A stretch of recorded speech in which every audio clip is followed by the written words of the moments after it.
창세기 22장 11절로 14절입니다. 시작.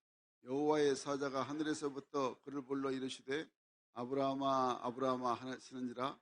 아브라함이 이르되 내가 여기 있나이다 하매 사자가 이르시되 그 아이에게 네 손을 대지 말라. 그에게 아무 일도 하지 말라. 내가 내 아들 내 독자까지도 내게 아끼지 아니하였으니 내가 이제야 내가 하나님을 경외하는 줄 아노라. 아브라함이 눈을 들어 살펴본즉 한 순양이 뒤에 있는데 뿔이 숯불에 걸려 있는지라. 아브라함이 가서 그 순양을 가르다가 아들을 대신하여 번제로 드렸더라. 아브라함이 그 땅 이름을 여호와 이레라 하였으므로 오늘날까지 사람들이 이르기를 여호와의 산에서 준비되리라 하더라. 아멘 아멘. 이사야 43장 21절 말씀 보면은 이 백성은 내가 나를 위해서 우리를 하나님 자녀 삼으셨다고 말씀하십니다. 그러니까 하나님의 영광을 돌리기 위한 하나님의 자녀로 삼으신 것입니다. 그래서 고린도전서 10장 31절 말씀에 우리가 하는 것, 먹든지 마시든지 무엇을 하든지 하나님의 영광을 위해서 하는 삶이 되는 것, 이게 바로 하나님 자녀의 삶입니다. 하나님 일주일 동안 그렇게 우리가 살아서 오늘 또 주님 주신 그 은혜와 생명을 가지고 주께 나왔습니다. 그래서 오늘 우리가 하나님 앞에 드린 이 제사, 이 예배가 하나님을 기쁘시게 하고 우리의 삶에서 정말 다시 한번 힘을 얻어서 또 일주일을 살아가는데 하나님의 놀라운 은혜 가운데, 하나님의 놀라운 축복 가운데, 또 지키심과 보호하심 가운데 늘 하나님의 축복 속에 살아간다는 것을 항상 감사하면서 이 기쁨으로 드리는 귀한 예배가 하나님께 온전히 올려드리기를 간절히 소원합니다. 우리 자비풍과 일어나겠습니다. 잘 되고 있습니다. 기도하면 됩니다. 행복 모임에 행복이 주렁주렁 열립니다. 다시 한번 행복 모임에 행복이 주렁주렁 열립니다. 아멘 아멘. 이제 9월이니까 가을인데요. 이제 가을에 또 추수할 때 정말 이 감나무에 감이 홍시가 탁 열려있는 그 모습처럼 우리의 삶에 영혼의 추수가 많이 열매지기를 간절히 기대합니다. 오늘 우리가 은혜 받을 말씀은 여호와의 산에서 준비되리라.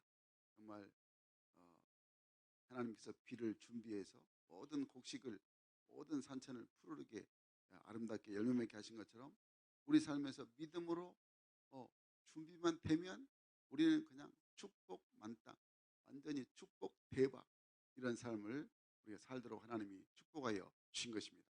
오늘 말씀을 잘 귀 기울여 들음으로 우리 삶 가운데 또 말씀대로 순종하여 실천함으로 이런 하나님께서 이미 준비된 이 놀라운 복을 날마다 누리기를 간절히 바랍니다. 지난주 월요일부터 날기새, 날마다 기막힌 새벽의 준말이 바로 날기새입니다. 월요일부터 금요일까지 새벽 기도를 이제 우리가 지난 한 주간 했습니다. 그 한 주간을 제가 이제 준비하면서 목포 기독교 서점인 크리스찬 백화점에서 구속사적 관점에서 본 창세기, 그래서 김일성 목사님이 쓰신, 김일성이 아니고 김일승 목사님이 쓰신 복음의 시작이라는 이 책을 읽으면서 너무너무 마음에 공감을 가졌습니다. 그분의 이 책의 서두에서 더 이상 세상의 복에 연연하지 말라, 이렇게 말씀하시면서 하나님은 그보다 값진 구원을 우리에게 주셨다고 선포하시면서 책의 내용 가운데 이런 글을 인용하고 있습니다. 소설가 존 스타인백의 에덴의 동쪽, 영화로도 나왔죠. 에덴의 동쪽이란 이 소설 이야기를 합니다. 주인공 애덤 트레이스크가 막대한 유산을 물려받고 이제 아주 살리나스 계곡, 아주 굉장히 아름다운 계곡으로 들어가서 에덴 동산 같은 행복한 이 삶을 이제 살려고 꿈을 꿉니다. 그런데 아내와 아내의 배신, 또 아내가 타락하고 두 아들이 또 갈등하면서 그의 삶이 철저히 무너진다는 내용입니다. 그래서 이 저자인 이 존 스타인백은 이 소설을 에덴의 동쪽에서 말씀한 그 주대응이 뭐냐, 인간의 부정적인 감정이 처참한 파멸에 이르는 과정이 바로 이 작품을 통해서 소개되는데, 그러니까 세상의 돈, 세상의 재물, 세상의 쾌락, 이것이 얼마나 우리 인간의 삶을 행복한 것처럼 포장하지만은 결코 행복이 아니고 오히려 완전히 인생이 파멸된다는 것을 이 에덴의 동쪽이라는 소설에서 말씀하고 있는 것입니다. 여러분, 하나님 자녀들은 하나님께서 만드신 아름다운 이 세상, 이 하나님에 계신 놀라운 은혜를 잊지 않냐고 늘 하나님의 사랑 안에서 거하여야, 하나님의 사랑 안에 머물러야 이 행복이 우리 인생 가운데 계속 하나님의 자녀답게 늘 복을 받게 되게 된다고 말씀을 하고 있습니다. 한마디로 우리 인간은, 하나님이 주신 하나님의 사람들은 늘 하나님 떠나면 이 인생에 큰 불행이 온다는 것을 이 소설 에덴의 동쪽에서 그걸 보여주고 있는 것입니다. 여러분, 그래서 성경은 하나님을 떠난 자의 불행이 어떠한가를 생생하게 들어주고 있습니다. 한마디로 말하면 예수님을 모르거나 믿지 않는 자의 현 주소가 바로 이렇게 불행하다는 것을, 겉으로 보기에는 행복한 것처럼 돈이 있으니까, 재물이 있으니까, 잘 즐기니까, 잘 노니까 행복한 것처럼 보이지만 절대 그렇지 않다는 것을 성경에서 말씀을 하고 있습니다. 여러분, 성경 읽어보신 분들은 금방 이해가 좀 될 것입니다. 창세기 4장에 보면 하나님을 떠난 가인의 족보가 나오는데, 가인이 바로 아담의 아들입니다. 그들의 생애가 얼마나 그 불행한 것임을 말씀하고 있는데, 4장 18절 말씀 보니까 이렇게 말씀하고 있습니다. 같이 읽어볼까요? 시작. 에녹이 이랏을 낳고 무야엘을 낳고, 무야엘은 무드사엘을 낳고, 무드사엘은 라멕을 낳았더라. 아멘, 아멘. 대부분의 사람들, 우리도 마찬가지였죠. 이 부분 읽을 때 낳고 그러니까 안갑다 그러면서 그냥 대충 지나쳤을 것입니다.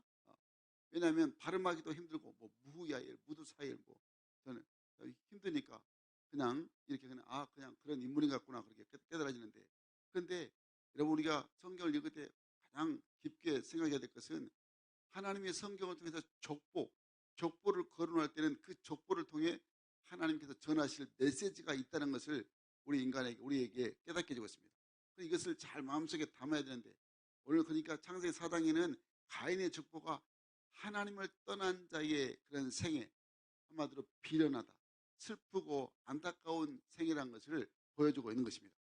가인의 아들 에녹, 이 에녹이 낳는 아들이 이름이 이랏이라는 이름인데, 이랏의 이름의 뜻은 무엇이냐? 무상하다는 뜻입니다. 그러니까 가인이 아버지로서 아들 에녹이 이제 어렸을 때부터 이 아버지의 욕망을 채워줄 것을 그렇게 종용을 했습니다. 그러니까 아들 에녹은 자기를 우상으로 삼는 아버지의 욕망을 어쩔 수 없이 그렇게 감당해야 했다는 것이죠.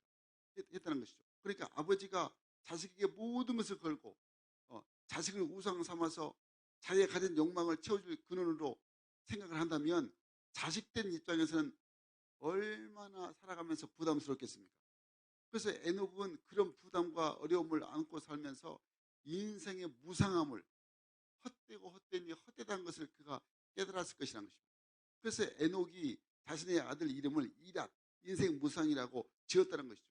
그러면 에녹의 아들 이랏, 가인의 손자, 아담의 증손자를 말합니다. 그는 이랏은 그의 아들을 또 뭐라고 이름 지었다고요? 무후야엘. 그 이름의 뜻은 하나님께 매맞는 자. 어떻게 아들 이름을 지으면서 하나님께 매맞는 자로 지어질까요? 이렇게 지은 이유가 역시 그 이란 역시 하나님이 자신을 저주해서 이렇게 힘들게 했다고 그렇게 생각이 되어서 아들의 이름을 하나님께 매맞는 자라고 지어서 원망하는 그 마음이 그 아들에게 새겨져 있었다는 것입니다. 그런데 가인의 족보를 보면서 더더욱이 마음이 아픈 것은, 무후야엘은 그러면 그의 아들 이름을 뭐라고 지었느냐? 무드사엘. 이 무드사엘, 원래 사일이라는 뜻이 그 지옥이라는 뜻의 히브리어 스올의 바로 이제 원형입니다. 그러니까 늘 무드사일이라는 뜻은 아들의 이름을 지옥의 사람, 지옥의 아들이라고 이름을 지었다는 거예요. 여러분, 상상할 수가 있습니까? 어떻게 아들 이름을 지면서 지옥의 사람, 너는 지옥의 아들이다. 근데 그 얼마나 힘들었으면 아들의 이름을 지옥의 사람이라고 지었겠습니까? 사랑하는 여러분, 우리가 이 가인의 족보에서 얻는 이 결론이 무엇입니까? 하나님을 떠났다. 하나님을 떠난 사람들은 이렇게 세상이 지옥 같다, 아무리 애를 써도 이 땅의 삶이 지옥 같다 보니까 자녀를 보면서도 그들이 살아야 할 그 지옥 같은 삶을 그걸 예감해서 그렇게 아주 불행하게 이름을 참 이렇게 지었다는 거죠.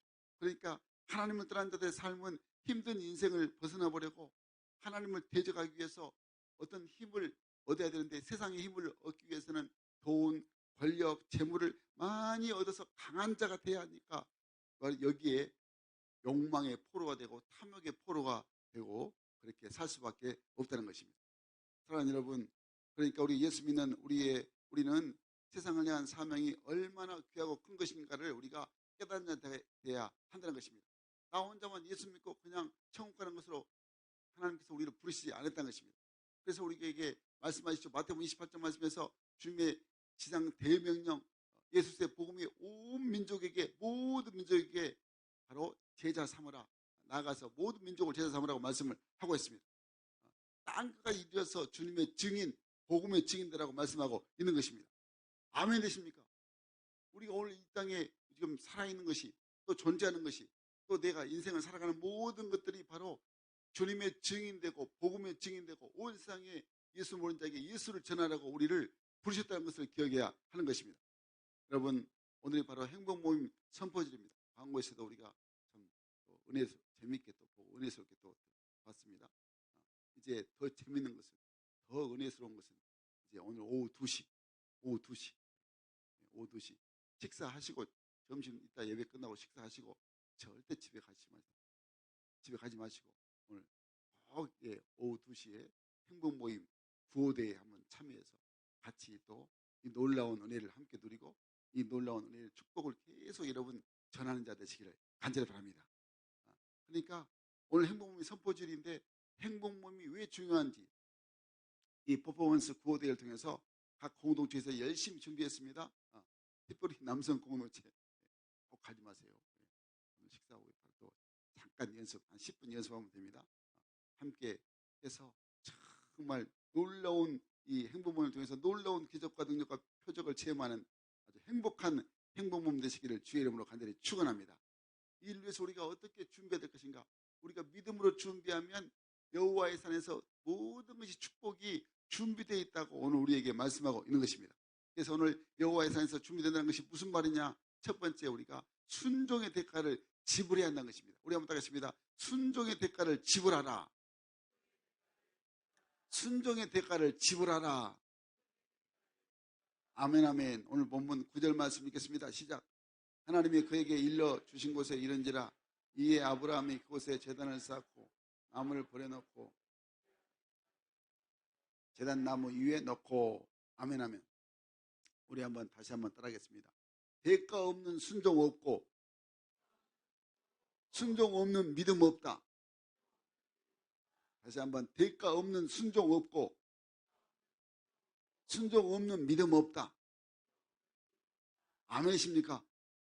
반드시 대가를 지불해야 진정한 순종이 된다는 것입니다. 그것도 믿음으로 내가 순종해야 한다는 것입니다. 아브라함은 이삭과 함께 하나님이 지시하신 땅에 도착했습니다. 그래서 모리아 산에 아들, 100세 난 아들 이삭을 바치라 할 때 아브라함이 흔들리지 않았습니다. 여러분, 믿음이 뭘까요? 그러니까 믿음은 아브라함처럼 어떤 위기에서도 흔들지 않는 것입니다. 성공할 때만이 아니라 실패할 때도, 건강할 때뿐만 아니라 병 들었을 때도 흔들리지 않는 것이, 이것이 진정한 믿음인 것입니다. 그런데 아브라함의 상황을 보면 자기 아들을 아버지가 죽여야 하는 이 엄청난 사건 앞에서 아브라함은 인간적으로 흔들리고 당황할 수밖에 없었지만은, 말씀을 보면 의외로 아브라함이 아주 매우 담담한 모습을 우리가 보게 됩니다. 그러니까 참된 믿음이 생기면 이렇게 죽음 앞에서도 아브라함처럼 담대히 지난 것을 그 사실을 알게 되는 것입니다. 그 이유가 좀 더 세밀하게 보면, 아브라함이 이렇게 아들, 100세 난 아들 자식 이삭을 하나님 앞에 제물로 바쳐서, 죽여서 바쳐서라도 바치면, 믿음으로 바치면 하나님께서 모든 것 준비해 놓고 계셔서 모든 것 다시 하나님께서 역사해 주신다는 것을 그가 믿음으로 깨닫게 됐다는 거죠. 그래서 아브라함은 이미 하나님이 준비해 주시라고 믿었기 때문에 바로 그 믿음이, 그가 아들을 지금 죽여야 되는 상황이지만은 그렇게 담대했다고 말씀을 하고 있습니다. 사랑하는 여러분, 믿음이 뭡니까? 그러니까 하나님이 믿음은 지켜주시고, 믿음이라는 것은 하나님이 지켜주시고 준비해 주심을 믿는 것입니다. 이게 바로 믿는 것입니다. 보이는 것 별로 전혀 없더라도 하나님이, 영이신 하나님께서, 전능하신 하나님께서, 온 세상의 주인 되신 하나님께서 분명히 내 앞길을, 하나님의 축복을 준비해 주실 것이다, 하나님의 모든 앞길을 인도해 주실 것이다, 믿는 믿음이 진정한 믿음이라는 것입니다. 여러분, 그러니까 믿음은 정신력으로 어떻게 뭐 세우는 것이 아닙니다. 내가 의지를 가지고 뭐 믿으려고 하는 것도 그것이 믿음이 아닌 것입니다. 또 믿음이 막연한 어떤 미래의 기대감으로 하나님이 이러실 것이다 이렇게 기대하는 것도 거의 진정한 믿음이 아닙니다. 이 믿음이라는 것은 무엇보다도 하나님의 약속을 신뢰하고 하나님을 신뢰하는 것, 이게 바로 믿음이라는 것입니다. 그러니까 정말 우리가 지금 지난 월요일부터 금요일까지 날기새 새벽 기도를 통해서 정말 하나님이 말씀하시니까 빛이 하시니까 빛이 있었고, 궁창이 있으라 하시니까 궁창이 있었고, 땅이 있으라 하시니까 있었고, 모든 하나님이 있으라 하니까 바로 그냥 되는, 그대로 말씀대로 되는 그 믿음, 이 하나님의 약속을 우리가 반드시 신뢰하고 붙잡고 우리가 그 믿음을 나타내야 한다는 것입니다. 오늘 보면 아브라함이 하나님이 지시하신 곳에 도착했습니다. 그가 이제 도착했을 때 제단을 썼습니다. 그리고 아브라함이 이제 한 손에는 불을 들고 한 손에는 또 칼을 들고 갔습니다. 모리아산의 이 제단이 이삭에게는, 아들 이삭에게는 죽어야 하는 자리였고, 반대로 아브라함은 아들을 죽여야 하는 자리가 바로 이 모리아산이었습니다. 여러분, 이것이 진정한 신앙입니다. 뭐냐면 하기에는, 내가 행하기에는 너무너무 부담스럽고 결정하기는 정말 고민스럽지만 하나님의 일이기 때문에 그냥 순종할 때에 하나님께서 모든 것 역사하시고 이루신다는 것을, 이 순종이 바로 진정한 신앙이라는 것을 우리에게 깨닫게 해주고 있는 것입니다. 아들은 죽어야 하고 아버지는 죽여야 하는 절박하고 기막힌 현실 앞에서 담대하게 그냥 아브라함처럼 말씀 따라 순종하는 것입니다. 이것이 바로 하나님이 기뻐하신 믿음이고 순종이라는 것을 여러분 꼭 깨닫고 이 믿음대로 여러분 삶이 진짜 주 안에서 쓰임받기를 간절히 바랍니다. 여러분, 이 시간 우리가 우리 자신의 믿음을 정말 말씀을 통해 되돌아봐야 됩니다. 왜냐하면 우리는 믿음을 너무너무 값싸게 생각합니다. 그리고 감상적으로 그냥 생각합니다. 우리 믿음에는 그래서 안타깝게, 그러니까 고통, 대가, 희생 뭐 별로 이런 것 귀하지 있지 않습니다. 그냥 이런 거 없습니다. 그냥 믿음을 가지면 모든 것이 잘 된다고 생각하기 때문에 현실적으로 치러야 될 믿음의 행위, 실천에 대해서는 굉장히 인색합니다. 뭐 하자고 하면 별로 나 바쁘다고 그냥 안 하려고 합니다. 분명히 아멘 했는데, 믿는다고 했는데 그냥 안 하려고 합니다. 그냥 나 몰라라고 그냥 예배 끝나고 가버립니다. 여러분, 그러면 안 됩니다. 여러분, 내 뜻대로 내 마음대로 안 된다고 하나님을 원망하고 현실에 대해서 불평하는 이런 삶은 절대 하나님을 온전히 믿는 것이 아닌 것입니다. 여러분, 믿음은 순종입니다. 우리 따라합시다. 믿음은 순종이다. 믿음은 순종이다. 그러니까 순종이라는 것은 반드시 대가를 치러야 한다는 것입니다. 그러니까 주를 섬기고 따르고 말씀을 지킬 때에, 주님을 따를 때 또 아픔과 고통을 내가 지불해야 한다는 것입니다. 그러니까 대가 없는 순종 없고 순종 없는 믿음이 없단 말이 바로 이 말씀인 것입니다. 사랑하는 여러분, 삶이 힘드시죠? 주님의 말씀에 따라 순종하기가 힘드십니까? 나는 환경이 이래서, 상황이 이래서 어쩔 수 없다고 생각하십니까? 여러분, 절대 그렇게 생각하지 마시길 간절히 바랍니다. 여러분, 이렇게 생각하면 순종이 간단합니다. 어떻게 해요? 하나님께서 우리를 위해서 아들 예수 그리스도를 내어 주셨다는 사실을 한번 감사해 보십시오. 하나님이 자신의 아들을, 예수님을 내어 주셨어요. 죽음으로 그냥 내몰았어요.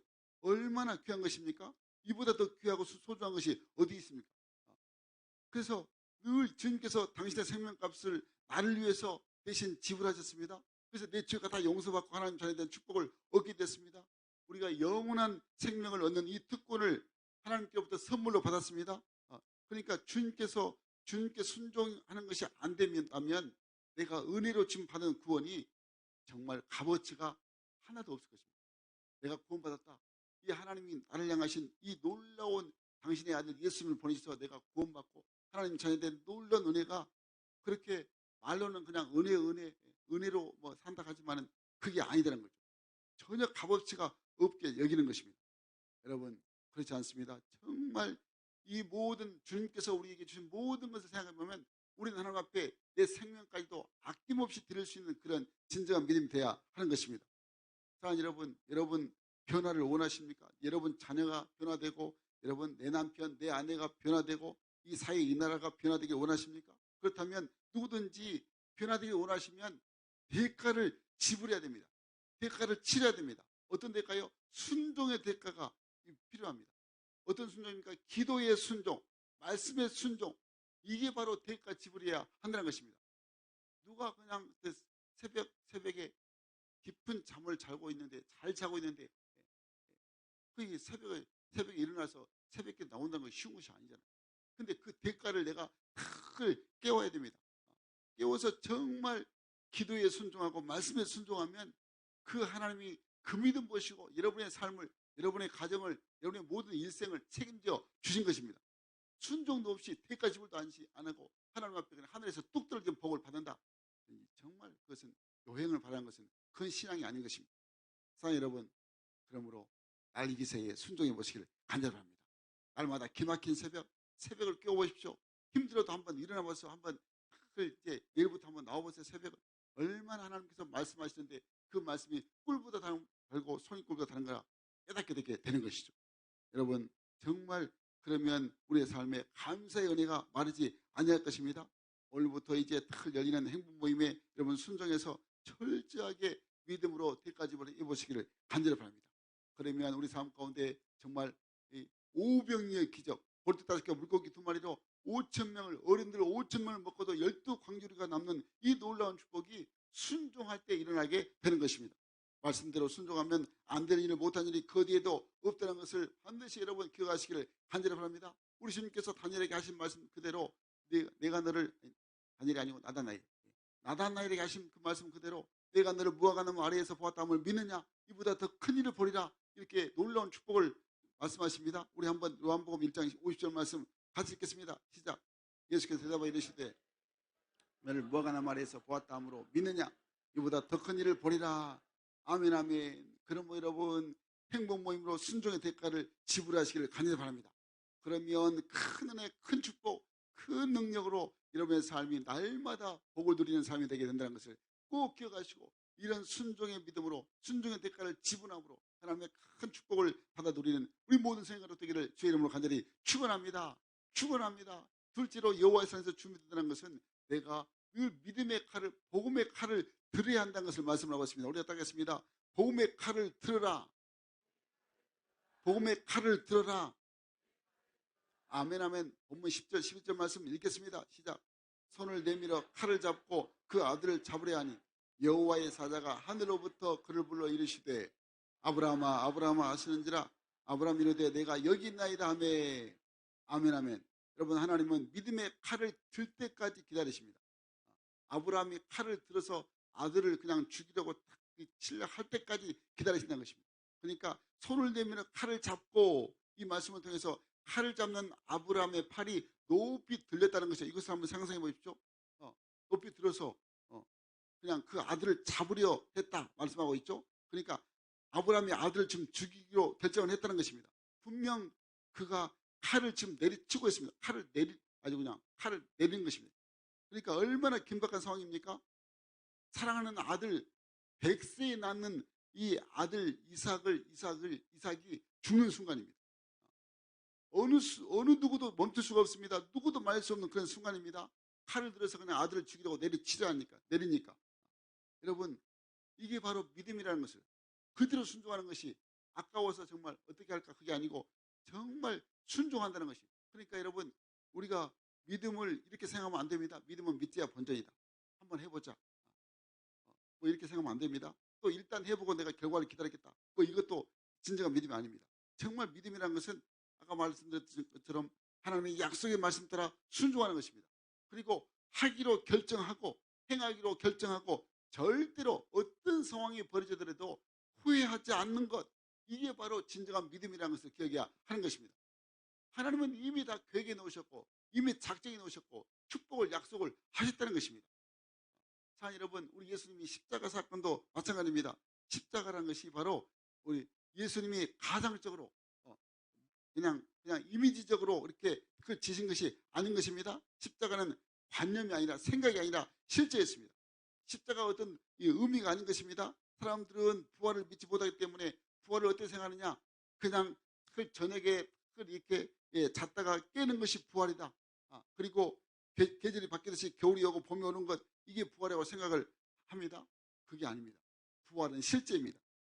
부활을 믿기 어렵기 때문에 부활의 운명 가지고 해석하고 그 철학을 만드는 이런 어리석은 생각하는데 천만의 말씀입니다. 여러분, 예수님은 실제로 죽으셨습니다. 그리고 부활하셨습니다. 그러니까 우리가 믿는 그 구원도 진짜 구원인 것입니다. 그러니까 여러분, 우리가 진짜로 부활한다는 것을, 우리 주님 오실 때 우리가 영원한 이 하나님 나라로 부활한다는 것을 우리가 기억해야 하는 것입니다. 그러니까 여러분, 예수님의 부활이 진짜이기 때문이죠. 그러니까 우리가 믿는 그 믿음이 진짜인 것입니다. 여러분, 만약에 부활이 관념적이고 그저 생각 속에, 상상 속에 머물러 있으면 종교 생활하고 똑같은 것입니다. 여러분, 내 신앙도 내 구원도 그러니까 상상하는 것, 이런 것, 생각하는 것, 이런 것으로 여러분 신앙생활 하지 마시기를 간절히 바랍니다. 아브라함이 정말 하나님 말씀에 그대로 순종해서 아들 이삭을 제물로 바칠 준비를 하고 칼을 높이 들어서 그냥 제물인 이삭에게 내리칠 때 어떻게 됐습니까? 하나님이 그냥 음성이 들렸습니다. 우리는 이렇게 생각합니다. 우리는 이미 다 결과를 성경을 보고 있으니까 하나님이 이렇게 해줄 것을 믿고 그냥 이렇게 하면 이 정도 했으면 하나님 부르실 것인데 어찌 안 부르시지? 이렇게 하면 안 된다는 거죠. 여러분, 하나님이 그때 아브라함이 그냥 아들을 죽이려고 내리칠 때 하나님의 음성이 들렸습니다. 여기서 우리가 놀라운 사실을 발견하는데 하나님은 꼭 필요할 때 결정적인 순간에 내게 찾아오신다는 것을 기억해야 하는 것입니다. 여러분, 하나님이 아직 찾아오지 않으셨습니까? 바로 그것은 여러분의 삶의 형편이 괜찮기 때문에. 괜찮아. 괜찮단 말이 좋은 것이 아닙니다. 여러분, 이 의미에서는. 그러니까 하나님 없어도 돼. 나는 내가 내 힘으로, 내 가지고 있는 돈으로 얼마든지 살 수 있어. 이렇게 괜찮다고 생각을, 하나님 없어도 된다고 생각을 한다는 것. 이거 얼마나 어리석은 것인가 알 수가 있습니다. 여러분, 하나님은 하나님 보시기에 더 이상 안 되겠다 싶으면 아주 그냥 하나님이 즉시 나타나셔서 이 하나님의 뜻을 이제 나타내 보여 주신 것입니다. 아브라함이 칼을 쥐었을 때도 딱 칼 여기 있다, 칼을 들었을 때 이때도 하나님이 안 오셨습니다. 칼을 들고 내리칠 순간에 하나님이 오셨다는 것입니다. 최후 순간에.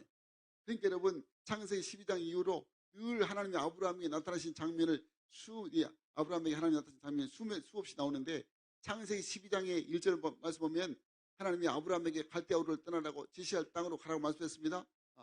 그리고 또 상당히 수년이 흘렀습니다. 15장 1절 말씀에 장수로는 시간밖에 안 되지만 수년이 흘렀습니다. 10년 동안 아브라함에게 아무 일도 일어나지 않았습니다. 분명히 갈대아 고향을 떠나라겠는데, 그래서 아브라함이 순종해서 떠났는데 아브라함에게 전혀 어떤 일이 일어나지 않았습니다. 그래서 아브라함은 늘 갈등합니다. 또 두려움이 있습니다. 그래서 아브라함이 하나님을 포기하라고 합니다. 그러니까 하나님께서 아브라함을 또 밖으로 데려가서 하늘의 별을 보게 하십니다. 15장 5절 말씀 보니까 창세기 이렇게 말씀합니다. 우리 같이 읽겠습니다. 15장 5절 시작. 그를 이끌고 밖으로 나가 이르시되 하늘 우러러 무뼈를 셀 수 있나 보라. 또 그에게 이르시되 내 자손이 이와 같으니라. 아멘 아멘. 하나님이 약속을 다시 합니다. 네 자손들이 이와 하늘의 별과 같이 이렇게 셀 수 없이 많게 하겠다 말씀을 하고 있습니다. 아브라함 당장 아무것도 없는데 정말 17장 하니까 또 하나님이 아브라함에 약속하십니다. 10장 2절 말씀에 이렇게 말씀합니다. 2절 읽겠습니다. 시작. 내가 내 언약을 나와 너 사이에 두어 너를 크게 번성하게 하리라 하시니. 아멘 아멘. 그리고 드디어 하나님의 때에 창세기 18장 말씀 보니까 사라가 임신할 것을 하나님이 또 알려주십니다. 그때서야 그리고 아브라함이 믿지 못하다가 사라가 임신한 뒤에 임신한 모습을 보고 그가 하나님의 말씀을 믿었다는 것입니다. 여러분, 우리가 아브라함이 좀 실망이 되죠. 정말 믿음 좋은 줄 알았더만 이렇게 자꾸 그냥 또 걱정, 근심, 하나님을 배신하려고 하기도 하고. 여러분, 하나님이 이 말씀을 우리에게 들려주신 것은 우리가 하나님을 믿을 때 내가 믿음이 연약하다고 또 낙심하거나 포기하지 않아야 한다는 것입니다. 왜냐하면 하나님은 우리 믿음의 수준에 모든 것을 맞춰주십니다. 그러니까 하나님은 왜 맞춰주시냐? 어느 때까지 하나님께서 우리의 믿음이 잘 자라서 말씀으로 잘 자라서 큰 믿음이 되기를 원하실 때까지, 그때까지 포기하지 아니하십니다. 믿음이 자라면 그 믿음대로 복을 주시려고 하나님이 기다리시는 것입니다. 그러니까 하나님은 우리에게 하나하나 고난과 역경을 통해서 하나님이 우리가 이 세상 의지했던 모든 그동안 군더기들을 그동안 하나하나 다 빼십니다. 오직 우리 안에 헛된 것, 잘못된 것들, 세상 의지했던 모든 것들을 하나하나 다 빼십니다. 그러면서 믿음에 들어가면서 하나님밖에 없구나, 하나님만 의지가 되겠구나, 하나님의 모든 것 내 인생의 전부 다 그렇게 믿음으로 고백하고 깨달아질 때에 그때서 하나님께서 모든 것 축복을 마음껏 쏟아부어 주신 것입니다. 그럼 여러분, 하나님께서 준비하신 것은 이렇게 우리가 하나님의 말씀으로 잘 믿고 의지할 때 복음의 칼, 믿음의 칼을 내가 들어서 진짜 믿음으로 실천할 때에, 그러니까 행복 모임을 우리가 실천할 때 하나님의 놀라운 역사가 임하게 된다는 것을 믿으시기 바랍니다. 그래서 마지막으로 행복 모임의 칼을 우리가 들어야 되고, 그래서 이제 여호와 이레 하나님을 체험해야 되는 것입니다. 우리 한번 따겠습니다. 여호와 이레 하나님을 체험하라. 여호와 이레 하나님을 체험하라. 아멘 아멘. 본문 12절 말씀 읽겠습니다. 시작. 사자가 이르시되 그 아이에게 내 손을 대지 말라. 내가 내 아들 내 독자까지도 내게 아끼지 아니하였으니 내가 이제야 네가 하나님을 경외한 줄을 아노라. 아멘 아멘. 하나님의 메시지는요, 네 아들을 죽이지 말라. 바로 이 단 한 가지였습니다. 그러니까 하나님의 목적은 이삭을 죽이는 것이 아니었습니다. 하나님은 아브라함의 순종의 여부를 보기를 원하셨습니다. 진짜 순종하느냐. 그러니까 여러분, 하나님은 우리의 순종을 보기 원하신다는 것을 기억해야 하는 것입니다. 너를 포기하는 것을 넘어서서 네 아들까지도 포기할 수 있느냐. 이게 하나님이 우리를 향하신 관심이라는 것입니다. 너는 나를 어느 정도 신뢰하느냐. 너 믿느냐. 진짜 너는 너 자신을 어느 정도까지 포기할 수 있느냐. 늘 주님께서 우리에게 그렇게 물으시는 것입니다. 이게 바로 하나님의 관심인 것입니다. 사랑하는 여러분, 하나님 우리를 부르셨습니다. 근데 부르시면은 구원받아서 하나님 자녀되게 하라 부르시는 구원의 부르심이 있고, 또 우리가 신앙생활을 할 때 세상의 모든 것을 포기하라는 포기에 대한 부르심이 있는 것입니다.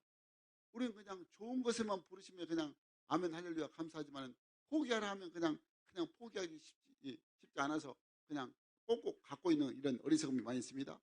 여러분, 하나님은 처음에는 이 믿음이 연약할 때는 다 주십니다. 그리고 나중에 믿음이 컸을 때는 포기하라고 하십니다. 그게 전부가 아니고 하나님의 전부라는 것을 저들에게 알려주시기 위해서. 그러니까 그걸 우리가 가진 것이 하나님께서 탐나셔가지고 그렇게 포기하라고 할 게 아니고, 하나님은 우리의 믿음과 순종을 보기를 원하셔서 그렇게 포기하라고 말씀하고 있는 것입니다. 여러분, 그런데 우리는 항상 그걸 하나님을 믿을 때 어떻습니까? 챙길 것 다 챙기고 또 가질 것 다 가지러 갑니다. 그러니까 하나님께서는 포기하라고 할 때 포기가 잘 안 됩니다. 신앙의 현실에는 그래서 순교가 참 중요합니다. 어떻게? 순교라는 것이 내가 죽어지는 것, 내 혈기, 내 고집, 내 독선, 내 아집, 내 계획, 이 모든 것이 죽어지고 이게 포기되어야 바울처럼 정말 세상의 모든 것들 다 배설물처럼 여기는 그런 포기, 이런 신앙이 바로 우리에게 하나님께서 필요하다고 말씀하고 있는 것입니다. 포기에 관한 것 좋은 영화가 있습니다. C.T. 스토트란 이분이 아프리카를 위해서 이제 그가 아프리카를 가서 선교를 합니다. 이분이 영국 캠브리지 7명 중에 한 사람이고, 크리켓 아십니까? 운동 크리켓, 골프 같은 거 크리켓이 있습니다. 크리켓 선수이고 당시 영국인 가운데 가장 촉망받은 지성인이었다 말합니다. 그의 가문이 아주 훌륭했습니다. 그에게는 큰 저택이 있었습니다. 이 스토트는 대학 시절 예수님을 만나고 모든 것을 다 포기하고 아프리카로 보험전하러 들어갑니다. 그의 전기를 보면 재밌는 사진이 있는데, 영국에 있는 그의 저택, 아주 훌륭한 아주 멋있는 저택, 그리고 그가 선교지에 있는 아프리카에 있는 운막이라도 할 수 없는 것이 그냥 나무 기둥만 있는 천막이 있는 거예요. 근데 이 스토트는 진짜 그곳에 뼈를 묻었습니다. 거기서 생명을 하나님 앞에 바쳤습니다. 이 스토트는 이렇게 그가 생전에 이렇게 말합니다. 예수 그리스도가 나를 위해 십자가에 못 박혀 죽은 것이 사실이라면 나의 희생과 헌신은 헌신이라고 할 수 없다. 나는 이렇게 사는 것에 대해서 그저 감격할 뿐이다. 여러분, 우리가 하나님 앞에 헌신하는 것이 뭐 대단한 것처럼 그걸 느껴지는데 그게 아니고 정말 주님께서 나를 위해 십자가에 못 박혀 죽은 것, 이것에 비하면 아무것도 아니고 나는 그저 그냥 감사할 뿐이라는 것을 우리가 깨닫는 자가 돼야 한다는 것입니다. 여러분, 선교하면 인도 선교의 아버지라 불리는 윌리엄 캐리는 인도를 위해서 자신의 생애를 불태웠습니다. 또 중국의 선교의 아버지라고 하는 허드슨 테일러는 중국을 위해서 자신의 청춘을 불태웠습니다. 우리나라 선교사에 있던 맨 처음 선교사였던 아벤젤러와 언더우드 선교사님은 우리 한국을 위해서 청춘을 포기하고 이국 땅 우리나라에 와서 조선 땅에 와서 자신들의 인생을 보냈습니다. 일생을 보냈습니다. 지금도 하나님은 우리에게 하나님 나라의 건설을 위해서 우리를 부르십니다. 아멘이십니까? 하나님은 이사에게 말씀하십니다. 이사 6장 8절 말씀에 내가 누구를 보내며 누가 우리를 위하여 갈고, 내가 누구를 보내겠느냐, 누가 나를 위해서 우리를 위해서 갈까 할 때 항상 주여 내가 여기 있네다, 나를 보내시옵소서. 이런 믿음의 사람을 하나님이 지금 원하시고 있다는 것입니다. 사랑하는 여러분, 하나님은 그 과거나 현재나 미래가 똑같으십니다. 수천년처럼 하나님은 지금도 이사야와 같은 사람을 찾고 계시고 예레미야 같은 바울과 같은 사람을 찾고 계십니다. 부르심에 순종해서 늘 그 하나님의 이 세상을, 온 세상을 진정 하나님의 뜻 가운데 변화시키는 그런 믿음의 사람을 하나님이 찾고 계신 것입니다. 자기 아들을 아낌없이 주기로 결정한 이 아브라함을 보면서 우리 하나님께서 이렇게 말씀하시죠. 내가 이제야 네가 하나님을 경외한 줄 아노라. 그렇게 순종의 믿음을 통해서 아들까지 하나님 앞에 바치는 그 믿음, 바치는 그 믿음을 보시면서 바로 우리 하나님께서 아브라함에게 정말 믿음의 조상으로 어마어마한 축복을, 아브라함의 축복을 허락하여 주셨다는 것을 우리가 성경을 통하여 깨닫게 되는 것입니다. 자, 여러분, 하나님이 원하신 것은 우리의 순종입니다. 나의 순종입니다. 우리는 영혼을 살리는 현장인 행복 모임에 반드시 가야 됩니다. 여러분, 아까 우리 유미 자매가 딱 가보면 안다. 행복 모임에 딱 가보면. 여러분, 부르심에 순종하시길 간절히 바랍니다. 정말 일주일에 1시간 꼭 내셔가지고 행복 모임에 순종해야 됩니다. 여러분, 행복 모임은 순종으로 이루어진 것입니다. 오늘부터 행복 모임 선포되는데 무조건 순종하시기를 간절히 바랍니다. 늘 행복 모임 현장에 가셔서 정말 말씀을 통하여 주의 음성을 듣고 주의 놀라운 사랑을, 축복을 또 깨닫는 귀한 시간 되기를 간절히 바랍니다. 그냥 믿음으로 순종해서 이번 주에는 복음으로 300년 세계비전의 꿈을 가지고 여러분 다음 주에 행복한 베스트를 작정해서 저들의 영혼들을 주님께 인도하기를 작정하고 소원하시기를 간절히 바랍니다. 그러면 천하보다 귀한 한 영혼이 그동안 죄에서 떠나서 또 갈 길 몰라 방황한 자리에서 삶의 소망되는 이 행복 몸에 초대되어서 예수 구원의 기쁨을 누리게 될 것입니다. 우리가 순종하여서 행복 몸에 가면 하나님이 모든 것 준비해 놓으셨다는 것을 기억하시길 간절히 바랍니다. 잃어버린 한 영혼이 주께 돌아오는 이 귀한 복음, 올 가을에 정말 행복 모임으로 우리 모두가 다 영적 주수의 기쁨을 누리는, 우리 모두가 행복 몸에 순종해서 하나님의 큰 구원의 기쁨을 누리는 우리 모든 생각이 되기를 주의 이름으로 간절히 축원합니다. 축원합니다. 아멘.